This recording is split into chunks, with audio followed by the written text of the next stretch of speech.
Banes dan bagus sing bagus lan ayu sehat selalu. Tahukah kalian bahwa umat non-muslim tak bisa sembarangan memasuki dua kota penting umat Islam, yaitu Mekah dan Madinah. Namun sayangnya pemerintah Arab Saudi sempat kecolongan adanya seorang keturunan Yahudi yang masuk dengan bebas ke Madinah, bahkan sampai masuk ke Masjid Nabawi.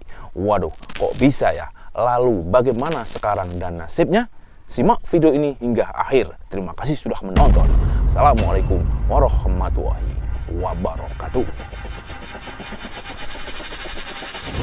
Sebelum Nabi Muhammad SAW diutus menjadi Rasul, Ka'bah di Mekah masih menjadi tempat ibadah bersama ahli kitab Yahudi dan Nasrani. Tapi setelah Rasulullah SAW diutus tepatnya pada 9 Hijriah atau 629 Masehi, Ka'bah pun diharamkan untuk non-muslim. Larangan ini sesuai dengan yang tertulis dalam firman Allah Subhanahu wa Ta'ala yang berfirman, "Hai orang-orang yang beriman, sesungguhnya orang-orang yang musyrik itu najis, maka janganlah mereka mendekati Masjidil Haram sesudah tahun ini.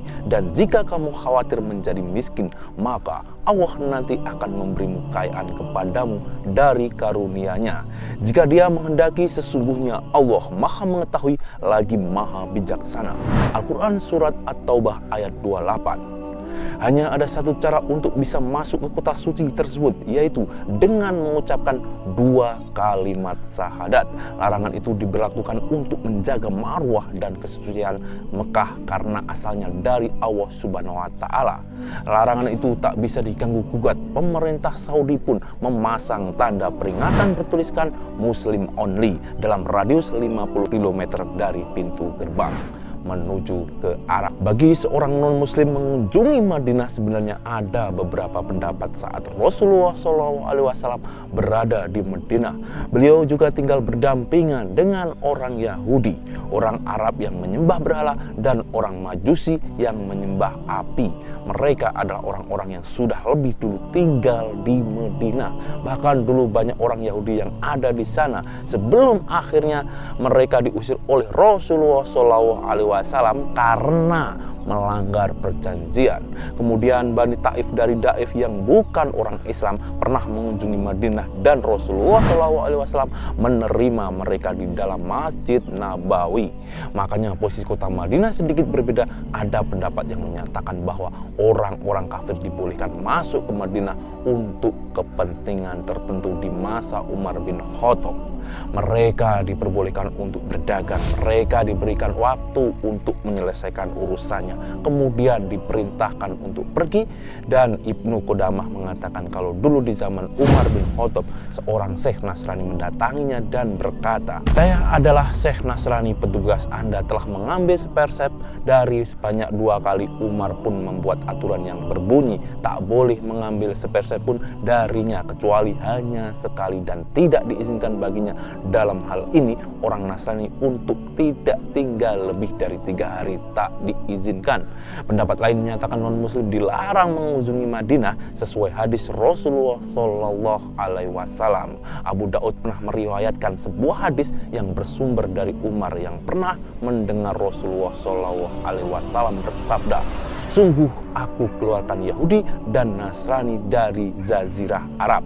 Walaupun beberapa ulama berselisih pendapat soal batas Jazirah Arab, tetapi mereka sepakat bahwa kota Madinah termasuk di dalamnya. Hadis ini pun kemudian terus diterapkan oleh pemerintah Arab Saudi. Makanya tulisan Oliver Muslim juga berlaku di Madinah sana. Alasan lain pemerintah Arab Saudi menerapkan aturan tersebut untuk keamanan dan kenyamanan beribadah umat muslim di kedua kota tersebut. Bayangkan saja jika kedua kota tersebut bebas dimasuki oleh siapa saja, pasti kemacetan akan terjadi di mana-mana yang pasti mengganggu kehusukan ibadah. Makanya Raja Saudi selain sebagai pemimpin Arab Saudi juga memiliki gelar pelindung 2 masjid suci, yaitu Masjidil Haram di Mekah dan Masjidil Nabawi di Madinah.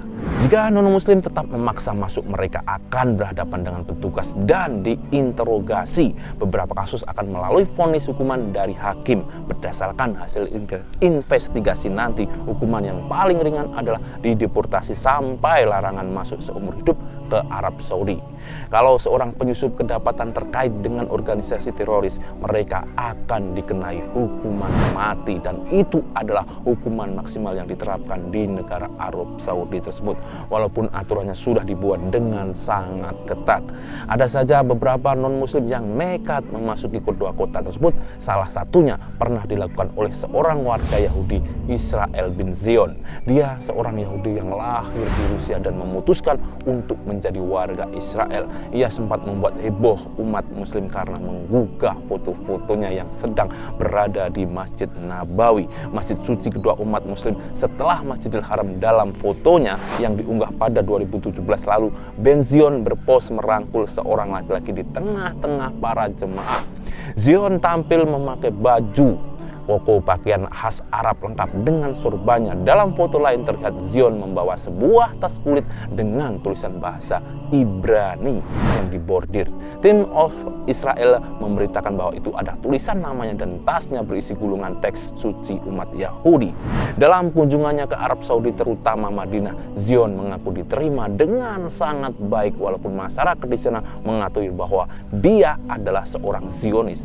Respon berbeda datang dari warganet yang terus mengecam tindakannya, terutama warga Arab Saudi. Tagar seorang Zionis di Masjid Nabi dalam bahasa Arab muncul di Twitter sebanyak 90.000 kali.